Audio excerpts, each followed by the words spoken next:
गंगा किनारे बसे एक छोटे से गांव में रोहित अपनी मां मीरा के साथ रहता था।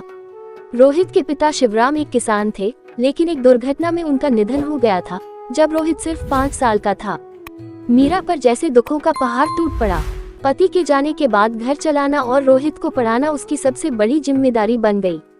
मीरा ने खेतों में मजदूरी करके अपने बेटे को पालना शुरू किया। वह दिन भर खेतों में काम करती और शाम को घर आकर खाना बनाती। दूसरी तरफ रोहित पढ़ाई में बहुत तेज था। स्कूल में हमेशा अव्वल आता, लेकिन गरीबी की वजह से उसकी पढ़ाई जारी रखना मुश्किल होता जा रहा था। एक शाम रोहित ने अपनी मां को चूल्हे पर रोटी बनाते हुए देखा।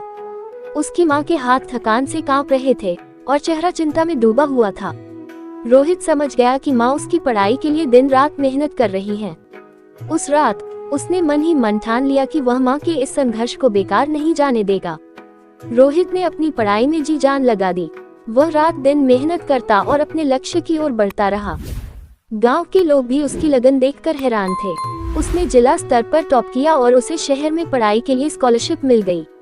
जब रोहित शहर जाने लगा तो मां की आंखों में गर्व और चिंता दोनों थी।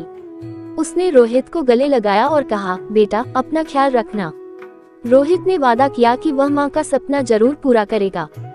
सालों की मेहनत के बाद रोहित ने इंजीनियरिंग की पढ़ाई पूरी की और एक बड़ी कंपनी में नौकरी हासिल की।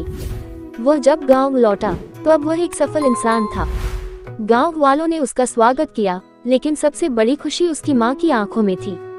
अब मां की आंखों में संतोष और गर्व के आंसू थे। उसका बेटा न सिर्फ उसका सपना पूरा कर चुका था, बल्कि गांव के हर उस बच्चे के लिए उम्मीद की एक किरण बन गया था, जिनके सपने अक्सर गरीबी की वजह से अधूरे रह जाते थे।